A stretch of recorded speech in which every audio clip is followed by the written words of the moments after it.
Hello and welcome to the Thought Room. I am your host, Hallie Rose. So excited to have you here on the show today. If you've been following along with the show, you know that all last month we were doing a review drive to try and grow the amount of Apple Podcast reviews we have on this show.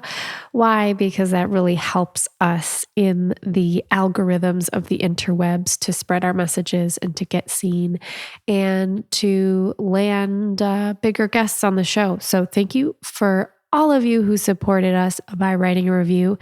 If you did not do that, it is never too late to go onto Apple Podcasts, to scroll down to the bottom of our podcast page, find the purple lettering that says write a review, and just type a line or two. It really, really helps us out.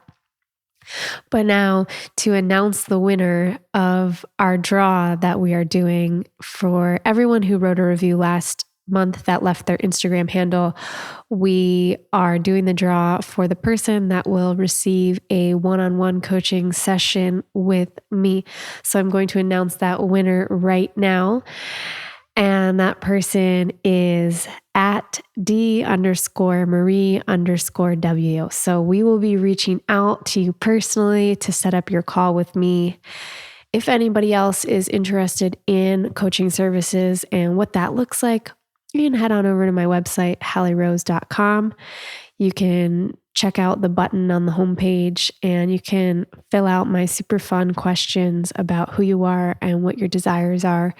And if you fill that application out, you'll be punched to a page to potentially set up a call, a discovery call for you and I to sit down, talk about what your dreams, desires, hopes, spiritual journey, all of that looks like. And we might end up on a call together talking about those things. So once again, I want to thank you all for your participation. Another really exciting thing that happened was after the last episode with my guest, Neil Ryan Dumra, we kept getting all these emails about all the cacao that you guys were buying after that episode, which was super awesome to see. I think that already in the few weeks since that episode has been released, there's nearly been $500 worth of cacao purchases that have come from our listeners of this show. I'm so happy that some of you were willing to dive into cacao as an alternative to coffee and to supplement your health. And if anyone missed that episode, I really encourage you to go back and listen to the first few minutes of my interview with Neil to find out why cacao is such an awesome alternative to coffee. If you want to check out more about Third Eye Cacao, you can use our link and our discount code to get 15% off any of your cacao purchases at thirdeyecacao.com/thoughtroom. That's ThirdEyecacao.com/thoughtroom. Use the code ThoughtRoom, all one word, at the checkout for 15% off. Today on the show, I have my dear, dear friend, Peyton Callahan. I love this woman so dearly and tenderly with all my heart. And the day that we recorded this interview, she drove me out to her special property outside of Austin. We walked around barefoot on the land for several hours.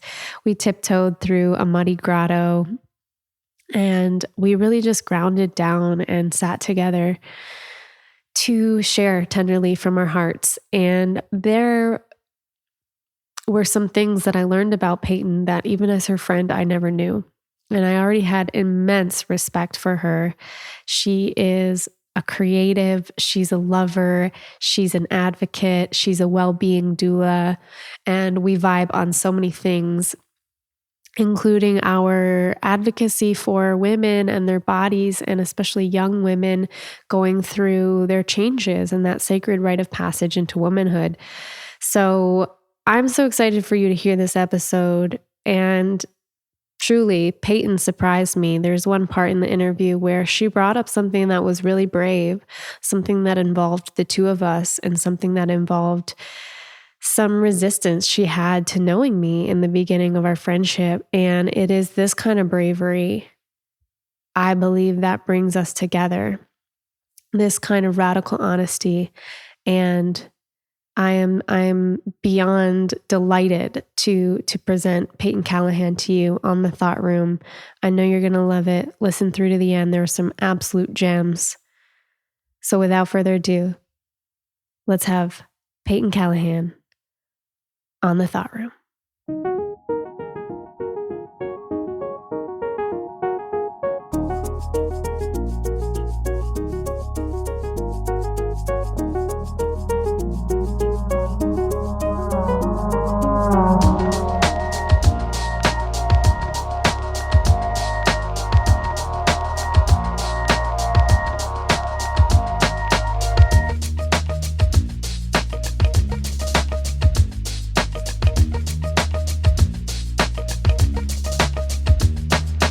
Peyton Callahan, welcome to the Thought Room. I'm so excited. We are at your magical property outside of Austin.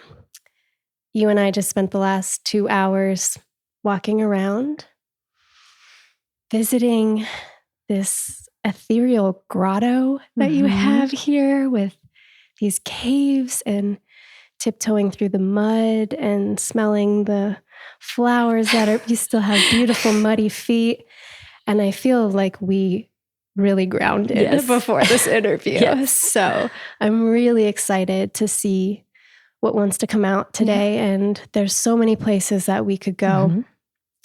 You and I originally met through your husband, Callahan. Cal. Yes.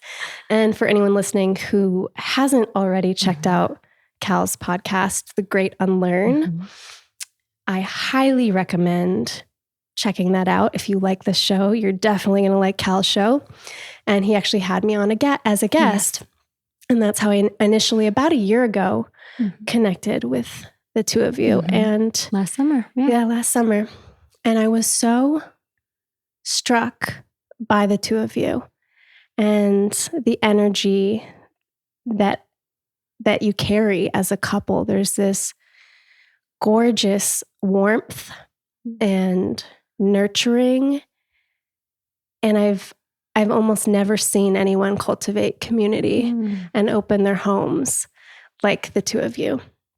So you are absolutely a pillar in this city of Austin, Texas. And my friendship circle has exploded because of you. And I'm just so, so grateful for you bringing that energy to everyone here. So thank you. Yeah, it's a gift of Cal's, truly, to connect people. And, I've just been privy to those connections. So thank you, Cal, for bringing Hallie into my life. And the community that's being cultivated here in Austin is something special. So agreed. Yeah. So the more that I get to know you, the more these like deep, magical parts of your story come out. You and I work out together sometimes. We've had some chats, deep chats in the sauna.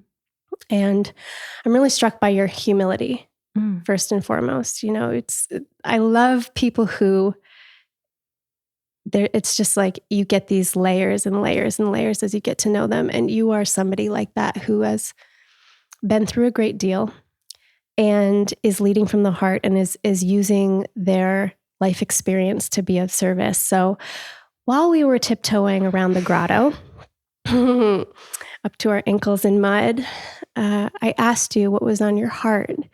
And you were sharing with me a little bit about a recent newsletter that you wrote. And I wondered if that might be a great jumping off point, if you want to just talk about what that recent writing was and what the inspiration was around that. Sure. It's my muse letter. Your muse letter. Some kind of corny, and I like to name things and rhyme things. But what I was inspired to write about is meeting our heart's desire. In the stillness, we can hear our heart calling, but will we have the courage to answer? And I'm in a season of my life where I have nurtured my children, held them in my nest, they're taking flight, and I'm realizing it's time for me to do the same. And I think that's such an important and essential and necessary part in a woman's life of answering the call and of really sitting with, who am I and how am I here to serve? We talked about each one of us has a holy assignment to share with the world. We each have a sacred gift to bring to the world. And who are we to hide that from others? And so recently, what had been on my heart for the past few years was hosting a retreat for women. And for 2 years, I found ways to avoid doing it, canceling, changing location, maybe next year. And my body started talking. I experienced some ovarian cyst, right? And it talked louder. And so I really started to listen to all the whispers that were now screaming. And when you know what it was the story I was telling myself. I'll be ready when I take 10 more classes, read 10 more books. Right. Or maybe bring in 10 experts. Right. Then I'll be myself. Worthy. Then I'll know enough. Then I'll be ready. Right. And then I just had to answer. And I said, I just have to do it. Even if one person shows up, show up for the one as you would show up for the many. And I'm like, I have to do this for myself. And when I really just tuned in and owned that and then shared, this is my first retreat. I am so excited to offer it. It has been on my heart for so many years, and I can't wait to birth it. And when I said that to myself, and I said that aloud, it was the support just showed up. I'm in. How can I help? How can I encourage you? How can I support? Here's a donation. You want to do a cacao ceremony? I would love to come guide that for you. Sound healing, I'm in. Like if you build it, they will come. And we hear it all the time. The universe has your back. It has your back when you're very clear. It's not discerning, right? Whatever you're focusing on, you're going to be supported that way. But when I really, really just owned where I was in my life and what I wanted to do, I've never felt so supported. And so the retreat was birthed in January. It was everything that I could have possibly imagined. And one of the pieces of feedback, it wasn't even within 24 hours, a woman was driving home from the retreat and just sharing all the joy that it brought her, that it awakened so much within her.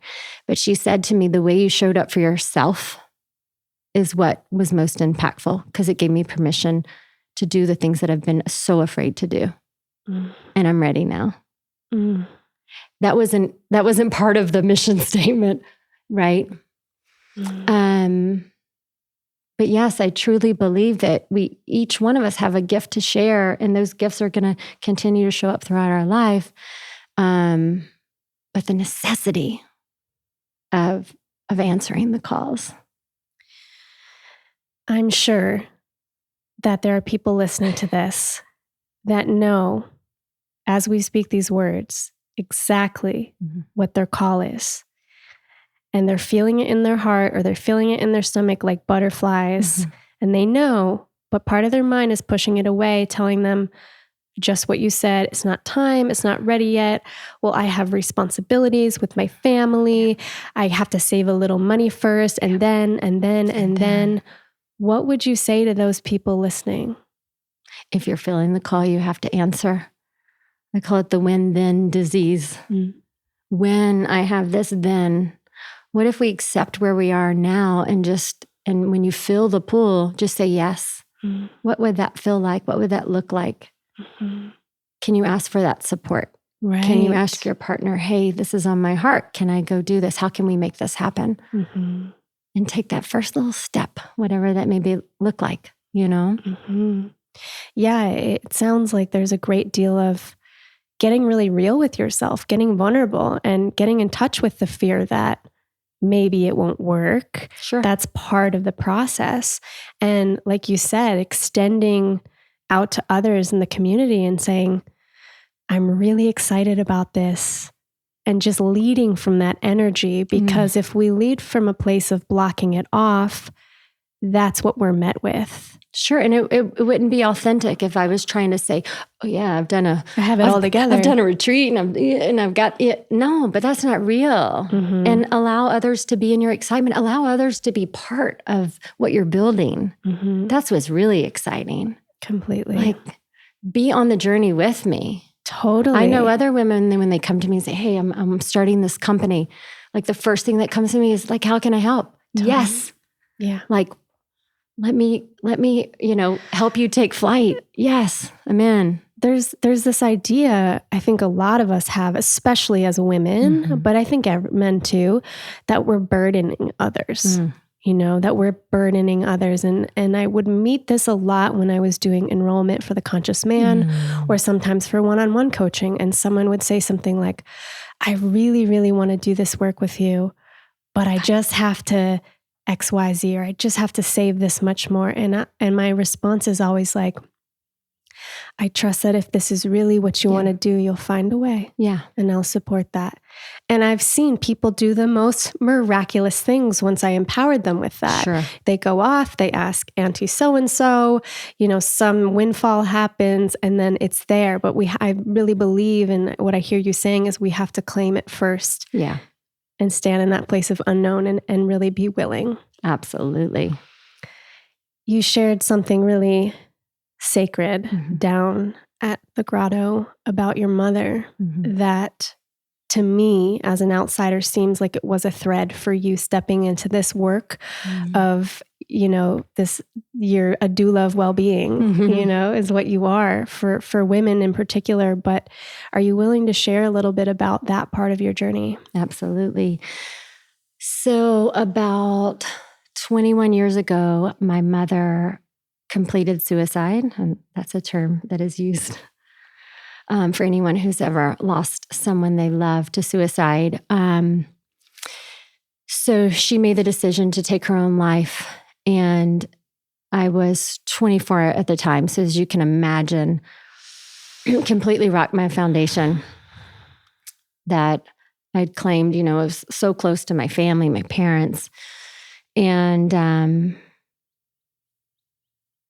obviously the hardest thing I've ever experienced. It also brought me the greatest gifts. And so, I've learned to turn my grief to gratitude. And it took a lot of time and a lot of work to move through the grief. But when we can sit with the gifts that are offered at these sacred wounds that we experience, then we can now, use them, that allow our wounds to be our medicine, right? Mm-hmm. And so for me, the most difficult part of my mother's death was realizing she felt very alone. Now, could she have had a connection of friendships that maybe, but she felt very alone. And I remember after she died going through scouring the house for just all the little breadcrumbs. The hardest part for me was I had gone through the trash. I was just desperately trying to reach to understand the story of what happened. Yeah. And I found a receipt from a grocery store, and it had 1 cup of soup, 1 water. Yeah. There were 3 items. It was 1 of each. And it was the day before she took her life. And that's when it hit me. I'm like, I will cultivate a community for women. I will not feel this alone. I will cherish my friendships. I will love on the women in my life. I will have people to call, to share and celebrate my life. Because she didn't feel that she had that. Thank you for hearing my story so tenderly. So it really gave me the ultimate gift of how can I be here to serve women? How can I cultivate community with my husband and our family, and how important that is to show up for one another, to truly show up for one another, and to know, to have those friends in your life that you know will show up for you. So yeah, after she passed, well, very interestingly, and of course, as the universe would have it, the day my mother died was my first date with Cal. No. Yep. The day your mother died. The moment. Wow. The moment. If you look in your life, at all points in your life, you are supported and challenged at all times. That was our first date. Wow. And he showed up as, the ultimate light in a very dark time for me. Wow. So I refer to him as an angel because I feel like angels surround us if we can open our eyes and see them. But it brought so much clarity for me at the time. So, so many gifts. Cal and I ended up getting married within a year. And how old were you at the time? 24. 24. Yeah. When I had just told, my family, like at the funeral, like, I had been dating a guy for 5 years, and I'm so not ready to get married. That's not a part of my life I'm ready for. And about 6 weeks later, I'm like, guess who's getting married? Yeah. Isn't that funny how it happens? I was ready. Yeah. The right person, right? I trust divine timing, and that continues to reinforce itself in my life. And, but yeah, I was introduced through our relationship. As I mentioned, Cal has such a gift of connections. Some beautifully strong women came into my life through his friendships.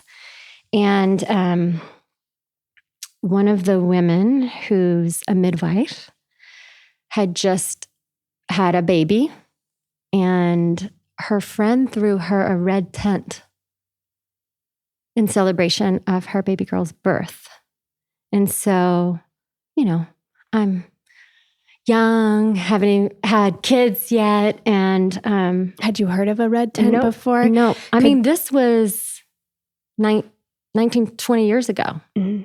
Wow. So the book, The Red Tent, it was inspired from the book, The Red Tent, by Anita Diamante. Yeah. And our friend Julie had read it, and she has a beautiful gift of serving women in her community. And she decided to have this for our dear friend Leslie. And so in the backyard, she created a literal red tent of beautiful red fabric. And she invited the women of the neighborhood to come and gather in celebration of this beautiful baby, and in a reminder to the mom that we're all here to support her on her journey of motherhood. And so we sat in the backyard. We were living in Chicago at the time. It was actually a couple days after the events at 9/11. So it was a very emotional time. Yes. And I just remember sitting in that yard, reading poetry, laughing, singing with this group of women. And I've never felt more proud to be a woman. I knew in that moment what that gift meant and what that connection meant. To know that we are here to do this life together, and that we have to show up for one another. And there's this red thread that is weaved through every woman to connect and support one another. And so my friend Nicole and I, we laughed. We were the only women there that had yet to have children. And I just remember coming home to Cal and just like beating my chest, being like, I'm so proud to be a woman. And I can't believe I'm surrounded by all these incredible women. And that event, that experience reminded me that I will always be mothered, that there was nothing missing in my life. There was no loss. Now, why my mother wasn't here in the physical form anymore, that I would continue to be mothered. And I will feel that always. What a gift. What a gift. What a gift. What a gift. So since that time, Nicole and I started a mom's club once we both first had our first children. Shortly after that experience, she was with me at every one of my births. And I'll go back to, I would love to go back to that. But I wanted to share that gift with other women. So since that moment, I've hosted red tents once a year since, to just offer that gift of remembering that we have this lineage that's always there to guide and support us, this wisdom that we can draw upon and to guide us, to give us strength in times that feel really tough. And so the best way I can show my gratitude for that, knowing that I will always be mothered, is to continue to share it with other women.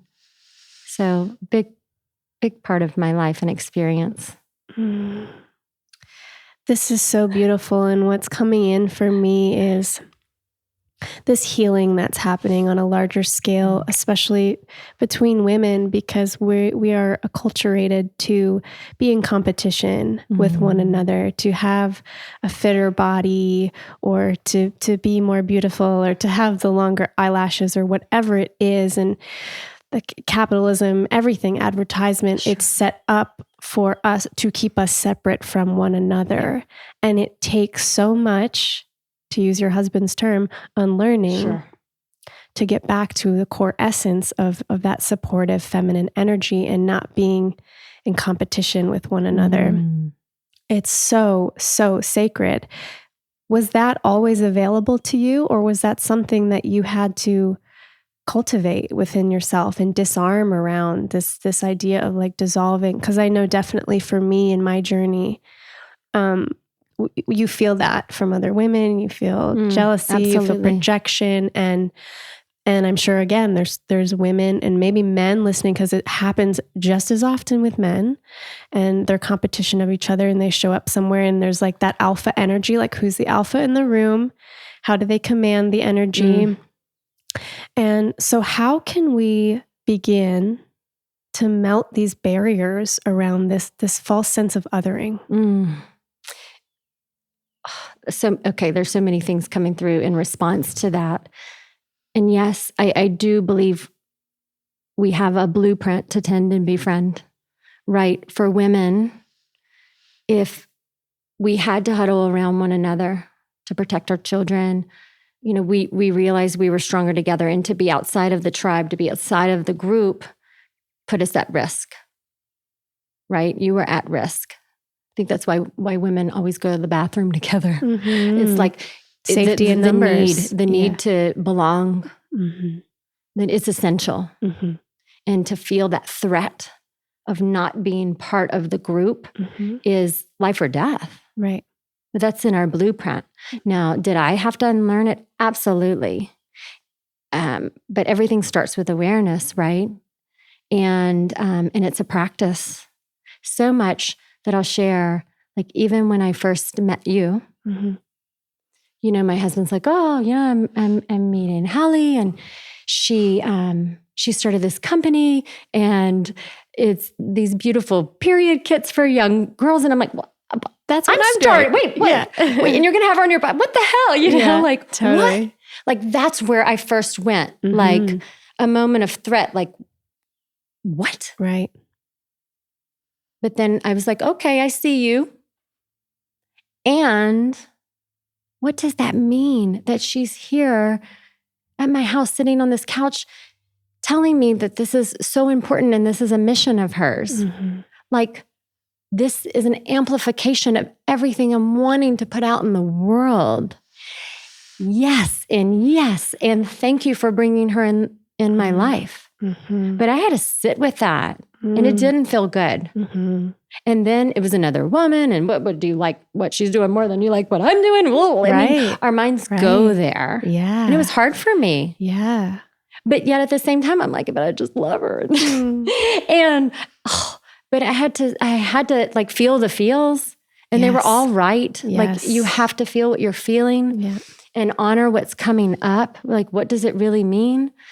But I love that you brought that up, because the one thing I wanted to touch on before we closed was this idea of collaboration over competition and how you've showed up for me. You came over one day and you said, because I teach workshops for mothers and daughters, awakening young girls to the purpose and power of their periods. And I had shared with you that I often gave them a gift, to prepare them for their first period. And you didn't say, "Oh, tell them to buy mine." What you said to me was, "How can I help you create yours? Look, here's some resources. Have you thought about saying that or asking someone for this? Can you ask this person to donate? Like, I'll give you everything I've got here." You showed up for me by example. And that's a reinforcement, right? You're here to collaborate. You're here to amplify my message as well. Like, how can we work together to provide support for these young girls, to help heal their mothers? Like, how can we do this together? Yes. And so you were that example for me. And I think it does take a practice. It takes these moments of reinforcement, like, oh, we can show up for one another in this way. And how does that feel? Like, how does that story feel? Yes. I'm going to tell you, for me, the bitterness and anger and insecurities that surfaced initially when I was allowing the first story of that competitive essence, it did not feel good. It felt icky. It felt heavy. I didn't like it. I was frustrated with Cal. But when I allowed the beauty before me, like, well, what if this is the story? Oh, how does that feel in your body? Like, yes. How can we support each other? Like, yes, here's this Anne. I absolutely love Lunar Wild. It's incredible. And they're very different and both very important. Yes. And so it's that awareness of, okay, yes. And then how can I help? Yes. But it's a practice. Yes. And it's shedding those old stories and just replacing them with new ones. And just kind of owning it, right? I mean, we have to have the awareness and acceptance. You have to accept, okay, I didn't love that I went there, but I had to accept it and say, okay, well, yeah, that's kind of how I was like taught to compete in the world. But I don't have to do that. Right. You have to accept it, or else it's like being in quicksand and like fighting it, and you just get yourself more stuck. And I use this term a lot, but the Buddhists call it the second arrow. So it's like, not only were you feeling the ickiness and the heaviness of having the initial feelings, but you could have gone into a spiral about judging yourself or feeling bad for feeling those feelings. Sure. And you didn't. You opened up to them. You're like, I see you. Yeah. Okay. More compassion. And I love everything that you're saying. It really resonates with me on so many levels. And I always go back to this. It's like, there's room for everyone. There's room for everyone. There's enough. There's enough in the universe. There's enough. There's so much. So much if we just widen our perspective. So this happened too when I started to do men's work. I was actually having some men who were also in men's work doing this men's coaching reach out with kind of a lack of support. They were like, why do you think as a woman you're qualified to do men's work? And I was like, that's exactly why I think I'm qualified. There's a different perspective, but they felt threatened. and from my perspective, and this goes back to what you were saying with gifts, right? Mm-hmm. Somebody out there listening needs to hear this, which is like the unique flavor and brand of what you have is different enough from what everybody else is doing because it's you and it's your blueprint. It's your little stamp on the universe. And we need everybody shining from that place because if you have all these little lighthouses, different people are going to be drawn to different ones. This is why we need you doing the work. And it's a disservice to the world not to shine the way that you were meant to shine, not somebody else's. Absolutely. Can we just repeat that? That. Yeah. Absolutely. Mm-hmm. The other inspiring thing, there's so many inspiring things, but your partnership with Cal, you said it's almost 21 years. 21 years of marriage. That's incredible. Yeah. Incredible. And I'm sure not without its ups and downs. Sure. What do you have on the front of conscious partnership? And I'm feeling that there's probably people listening who deeply love their partners and are just swirling around in all of the things after being in marriage for a time. Mm-hmm. And things can get really gnarly and wonky and you lose the thread of what the original promise and the original love was. And I think, correct me if I'm wrong, you guys have renewed your vows at some point or something like that. So if you want to go into a little bit, whatever you're comfortable sharing with your journey with Cal, I would love to hear. Oh, absolutely. When you're with a partner for that period of time, and I think whether you choose to have kids or not, whether you're focused on your careers or growing your family, you're doing that and your energy is focused there and not always on your partner or how you've changed. And then there comes a point where you wake up one day, at least it did for me, where I felt like I'd gotten so complacent and just going through the motions. Mm. And it hit me one day that, okay, my kids are going to be out of this house soon. Mm. And am I loving my partner? Am I ready to continue to grow our life together? Wow. Like, where are we? Right. And then, and who am I? Because I don't even know anymore. Right. Like I've given everything I can. Enmeshed with the children, right? Mm-hmm. And that identity of like, I'm a mother. Mm. And then it sounds like it's very confronting at that moment where it's like, okay, they're flocking the nest. What have I been doing? Where's my heart? What is my calling? Absolutely. And for me, I even hid behind that role of mother. Like, I can't do that yet. I need to be home for the kids. Mm. The martyr. I can't go out. Yeah. I'm a mom. I'm gonna stay. I'm gonna do this. Right. I'm gonna do that. So I hid behind that role very well. Mm. But I also hid my happiness behind that role, and I found my happiness with them. And then one day, I had a friend who called me out. Our teachers, the ones who won't let us lie to ourselves. Friend. Yeah. Yeah. My husband at that time was taking a lot of guys' trips, which I always supported because I knew how important girls' trips were for me. Like when we got married, I said, I have a group of girls. We go on girls' trips every year.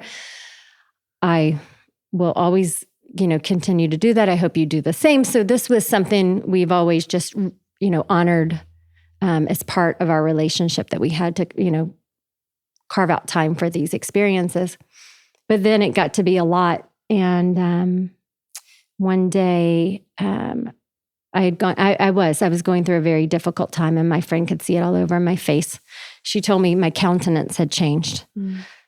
So I went and Googled countenance because I didn't know what it meant, but I knew it was something I didn't want. Yeah. And I'm like, okay. Like just the look on my face, my glow, demeanor. My demeanor, yeah. Exactly. She said my countenance was small. Mm. Wow. And I was sharing with her, she had called to check in about a few things. And I was like, oh yeah, Cal's out of town. He had an opportunity. I would always pitch it, to do this, that, and the other. And she said to me, don't you wish he would just choose you? Sometimes do you wish he would just choose you?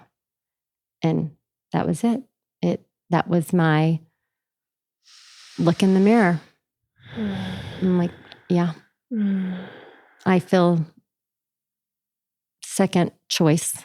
And I have felt that way for a long time. And I'm so sad. And I didn't even know it. And then my sweet niece, Lindsay, who you know, called me out. Same thing. Wouldn't let me lie to myself. And so that's when it hit me. Like, I'm so sad. I feel so alone in my marriage. And at that time, my body was talking. My whole body hurt. I would go work out and I couldn't recover. And I just would cry a lot. And my son would cry. And he's just like, Mom, I just don't know why I'm sad, but I'm sad. I just see sadness, and I just couldn't hide it from anyone anymore. And so I confronted Cal, and I really had to get to the point of, do I even love myself anymore? And I had to find my way back to love and be willing to let it all go, to see what I wanted for my own life, and just to cut those cords and say, whatever this is, I don't want it anymore, because it is hurting me. And if I'm hurting like this, then I can't be the mother, I can't be the friend, I can't be the partner. So we have to make a change. And so we were willing to walk away from the marriage. He did a lot of soul searching. I did a lot of soul searching, and we found our way back together. And so we say that we didn't renew our vows. We allowed that marriage to be released, to die in its own sacred death, and that we were starting over and starting new. And so we had a new marriage ceremony. And we're still working through things. We will always be working through things. But to answer your question, I think the greatest gift we can offer a sacred relationship is the willingness to allow our partners to be new versions of themselves. The willingness to allow one another to grow. And that can be very scary. Rocks your foundation. Who do you think you are? I mean, if we don't allow one another to grow, we will stay stagnant. And that may be in a marriage separating. That may be what's best for each individual to grow. But it may also be an enormous opportunity to optimize a beautiful relationship. And so that's what we had to surrender to, is these new versions of ourselves. And, I used to play this role in our family, and I don't want to play that role anymore. I quit. So how can you now show up? But when you release that expectation of these certain ways that you play in your relationship, then you allow new opportunities to show up in new ways. And that's what we're working to do for one another. And it's been beautiful. It's been tough. I can't, lie. But what if we allow ourselves to just adore each other? What if, what I realized during this time, I realized I had never envisioned my life as I grew older staying with him. That wasn't a story I had told myself. I expected that he would cheat on me, or we would end up getting divorced. And so I was drawing in the very thing I was wanting to avoid. And I realized, I'm like, I've never even given that story an opportunity. Wow. So what if, as I grow older, and we've talked about this in the season of the crone, the wise woman, what if we, as we grew older, just fell more in love with one another? And what if we showed up in new ways to support one another? What would that feel like? What would that look like? Can we say yes to that? Can I imagine that? Can I imagine that he will think I'm even more beautiful as I grow older? And I think so often, shifting gears a little bit, but I think so often in our culture, women are so afraid to approach menopause, average age around 52, because we're afraid we will no longer be desirable, lovable, and of course, though, they will leave us and find someone else. That we're done. Our kids don't need us anymore. We're not wanted by our lover. And our culture perpetuates that fear. But what if we realize, that we are stepping into our beauty, that we have earned our wrinkles and earned our scars, and now we get to be in service of our community. Now we get to share all of our wisdom. Now we get to love our partners in these beautiful, mature ways. And what if now, answering our heart's desire, answering our holy assignment, what if that makes us the most beautiful we've ever been? Because now we're in our brilliance. And what does that look like for a partner? Yeah. To see their beloved shine. Yes. What does that look like? So I'm owning my crone. I am so excited. I don't think you're in crone yet. I think you're more moving into enchantress first. But yes, the crone. And I love these archetypes. I think maybe we should bring them up for anyone who isn't familiar with them. But when I was working with the Conscious Men group, we also studied these 4 feminine archetypes: the maiden, the mother, and the enchantress or wild woman, interchangeable, and then the crone or the wise woman. And so these are kind of the spring, summer, fall, and winter of not only a woman's life, and that's more in the macro sense. And then in the micro sense, women are going through this every single month with the different phases of their menstrual cycle. So, of course, peak ovulation being that vibrant mothering stage where the body is round and juicy and fertile. And then as she moves into the week before she menstruates is when the hormones drop. And then you've got this wild woman that comes out. Very reflective, very direct. Speaking her truth. Which is a great reframe because, even PMS has such a negative connotation. And men, I hope you don't make the mistake of being like, are you PMSing to your partner? And just actually the invitation is and was when I was working with the Conscious Men in this first cohort was to get to know your partner's cycles. Absolutely. Find out when she's ovulating and find out when she's going to be most creative and find out when she's going to want that introspective time.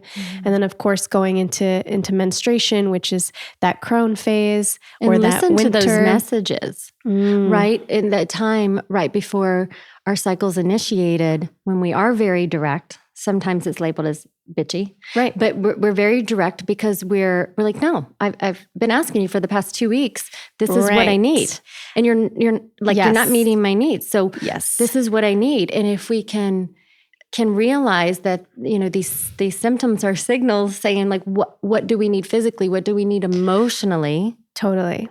I love this point, Peyton, because often men, rightly so, are befuddled by a woman's cycles. And it's like this enchantress phase. I love that word. Isn't it fun? They're befuddled. I feel like it's highly underused. So we're going to bring befuddled back. But, it's like this enchantress phase, this wild woman phase comes on and they're like, what has gotten into you? And it's not what has gotten into you. It's actually what's left, what's still there after all the societal, I'm going to be the sweet little woman. It's like the patience is gone. The fuse is short. And what's there is the titrated truth of the thing she's been carrying the rest of the month, but she's been like bottling it down. Yep. So it's very raw, it's very emotional, but there is, like you said, some really potent truths there. So the invitation for men is to try not to get rocked by what she's saying, because it's going to be a little unrefined at times and sharp, yes. but like take her feelings seriously, like really be with them as if they were the ultimate truth for her in that moment, because they are. Like the physiological experience hormonally when these things are occurring is like, it's like fire ripping through your veins. Think back to, guys going through puberty, what that experience was like for you during that pocket of teenage years where you were just like horny all the time. And that was your hormones. So that was a taste of what we're like spiking and dropping in these little like week to week cycles every single month. So to have compassion for your partner in that and a little understanding. And just a reminder for the women who are listening, when we can attend to those needs that surface during this very reflective time right before our cycle, typically those symptoms lighten, even dissipate when we're meeting our needs physically and emotionally. Yes. Our body is our way of communicating what it needs. And so we have to listen if we're really experiencing symptoms. What is our body trying to tell us? So I love that you brought that up. Right. And again, there's this societal conditioning that menstruation in and of itself is like a weakness, and our energy as women should be just static like a man's. Like we should just have the same amount of creativity and vitality every single day of the month. That's viscerally not how we're built. So you think of a woman trying to keep up in corporate America and then feeling like getting this like, oh, well, she's a woman and maybe she's PMSing and this kind of thing. Like this sort of speech and this way of being and thinking needs to go, because women through our cycles are transmuting energy. Sure. We're transmuting grief. We're transmuting pain. We're transmuting everything from our families that we're holding from our partners. Like if you have a woman in your life, think of how much space she holds for your children and for you. And where does that energy go when you have a bad day or she's holding things down for the family? Where does that energy go? I believe a lot of that naturally comes out in menstruation. It's released to the earth. And I think that if this didn't serve a purpose more than just keeping our species alive, I mean, there's a lot of species, most species don't menstruate. So you think about that. Why do human women menstruate? This is unique to us. It's not necessary. I mean, it is because the babies that we create are so rich with blood and cells and everything. But for me, there has to be a spiritual component here. It's like, why, as our species evolves, is this still here? Is this still here, this biological mechanism? There must be something beyond our understanding that's occurring here. So if we can all get in touch with that sacredness and put that back on the altar of our understanding, I think that's where we need to go. Absolutely. And you think about all the women who, in their efforts to keep up with men, especially in the workforce, career force, had to suppress their feminine essence, had to suppress their cyclical nature that is vital to our well-being. And so to suppress that, what does that look like? Exactly. That looks like a lot of premenstrual syndrome. It looks like fertility challenges. So when we can attune to our cycle and embrace our cyclical nature and realize it is not a weakness, but what makes us so special and how we can transmute energy, then we're able to be vital. And it's one of the reasons they think women live longer than men up until menopause, because we have this ability to release toxins, emotions. Like, not only is it a physical cleansing, it's a psychological cleansing. Each month we're offered this opportunity. Yes. And I love how you brought up that cycle, because as women, we have this opportunity to cycle each month. throughout the year, the same with our seasons and throughout our life cycle. So the maiden times, through our teen years and young 20s, moving into our mothering times, giving birth to careers, giving birth to children, moving into this enchantress time of reflection. What's going on in my life? Who am I? How do I want to show up? And then really stepping into this wise crone phase of wisdom, and how can I share all my gifts with the women coming up, in our community. So it's this beautiful cycle that's so necessary. And I love that you're teaching this to men, because then they can understand their partner. And again, back to what would that feel like? Totally. To be understood and appreciated and accepted for this beautiful, wild nature that we have. Yes. And, again, speaking to all the men out there, if you start learning your beloved's cycle, just watch what happens with the way that she responds and opens to you. If you are considerate with those things, or if there's a bath that gets drawn because suddenly you know where she is and you're starting to get to know what she needs. Or a soup. I mean, make me a flowers. Flowers, yes. Totally. Totally. I heard there's some countries, someone will have to fact check me on this, but actually give like a PMS leave. No way. So yeah. So during that week of a woman's cycle, she's allowed to take a few days off to rest, to be in some indigenous cultures, the men would lie and rest with the women because they knew our dream time increases when we're on our cycle. Yes. And so they knew that women were very intuitive during that time. And so they would draw upon the wisdom that was coming through and rest with the women. Beautiful. So that was a time that was really revered and honored in cultures. I'm thinking about the transition out of motherhood, and is there a grief associated with that at all? Is there a grieving process for that pocket of your life? I'm not yet a mother, and I'm curious what that, because I was speaking with Branda Lynn, who we just recorded an episode for this podcast, and she was talking about the grief of moving from maiden to mother and kind of grieving this phase of being the sexy, vital springtime. It's a different type of sexy, juicy, embodied as the mother, but what's that transition like when the children flock out of the nest, and what are the emotions to be processed around that? Oh, for sure. It's who am I? A lot of fear of, for those women who maybe held off working and stayed home to be with the kids. I don't know anything anymore. What do I have to offer? I need to go back to school.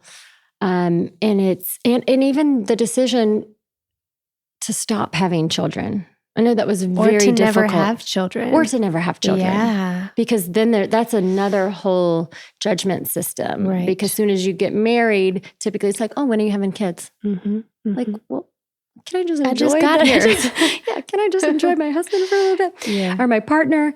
So there's, again, I feel with every season, there will be a loss. And the most important, or not even loss, is a death. I'll say that. Because again, nothing's missing, but there's this death that needs to be released and honored.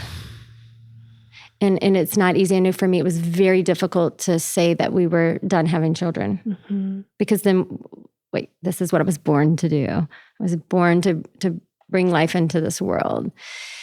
So that was a very difficult thing for me until I realized that there are other children that I will mother, whether it be a child who comes to the house with my friends or servicing, volunteering, whatever that may look like, or just now giving birth to my gifts or my hobbies or my desires. But I think for us is honoring these rites of passage. And truly sitting in ceremony. Ceremony allows us, in the book Braiding Sweetgrass, she describes such a good book. It's Robin. Kill I'm some- sorry, Kim- Robin. I love your book. Kimmer, something like Yes, that. I've gifted it to many women. Such a good one. It's such a good one. But she says ceremony allows us to remember to remember. Yes. And I believe with each phase in our life, we need to mourn that phase. I would say with a red tent, in honor of all the things that I'm feeling, all the fears that come up. Now what? I'm so afraid. And again, as we were talking about early, that acceptance and to grieve it.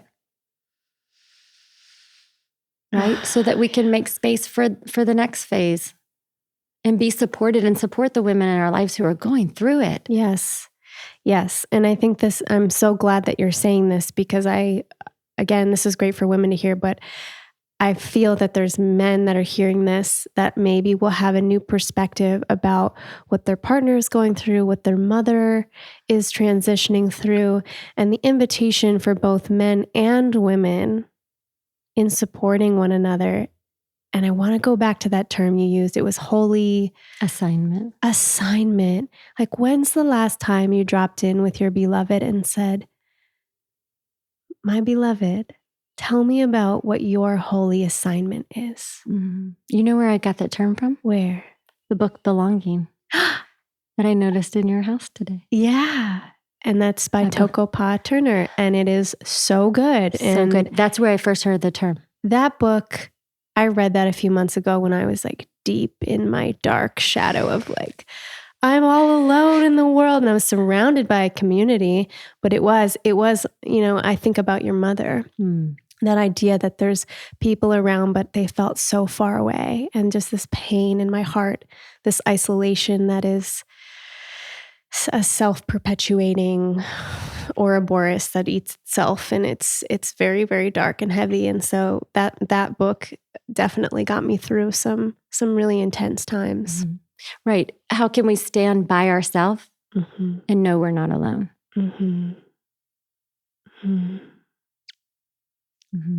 Beautiful. Yeah, I'm taking that one in. I need to hear that again for myself. I feel like most of reminders. Most of us definitely do. I do want to share one thing that I have coming out. Please. Because the work that you're doing, I feel, is so important with the conscious man. So thank you. Thank you. So I have an ebook coming out that's it's called She Becomes, A Dad's Guide to His Developing Daughter. So for all the fathers out there Peyton, who want to learn about their daughters and their beautiful changing bodies and natures, that'll be available. Where can people find this when it comes out? Yeah, on my website, PeytonCallahan.com, and I'm sure we could link that. Yes.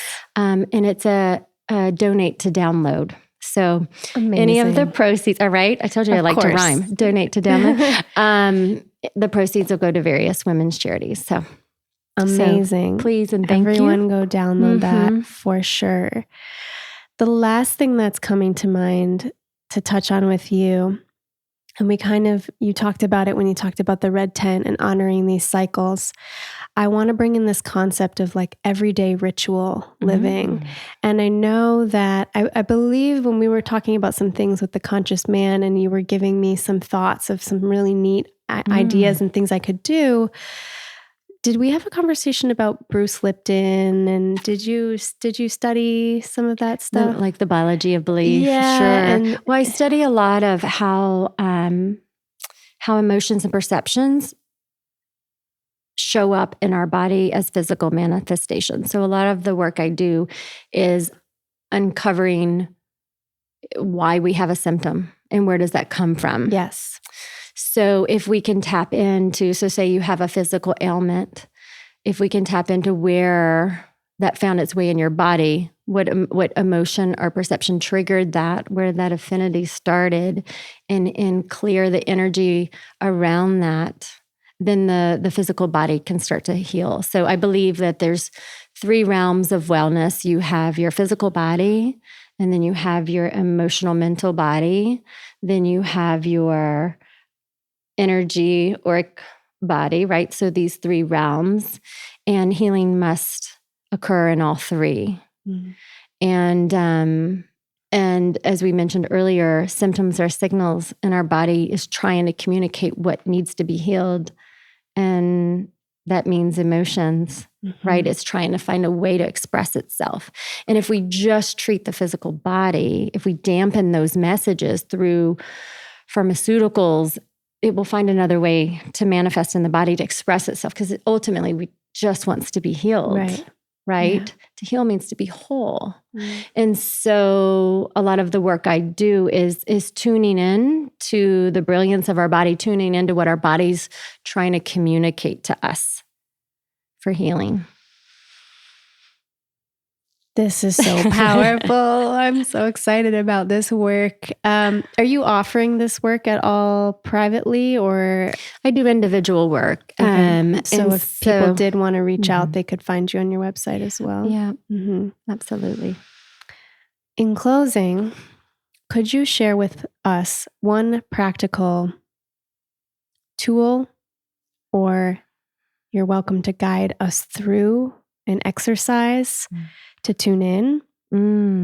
Or I know you've done work with fire ritual. I would love for people to end this episode with something they could go outside, walk out the door after listening to this podcast, and do a ritual for themselves right now.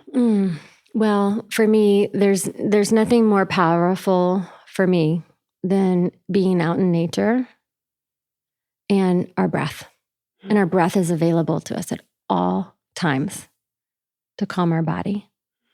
And there's so much information. I mean, this could be another whole podcast on our vagus nerve and the polyvagal theory that Stephen Porges has put out into the world, and supporting the body. So I won't dive too much into that, but the breath is one way we can activate and calm our body.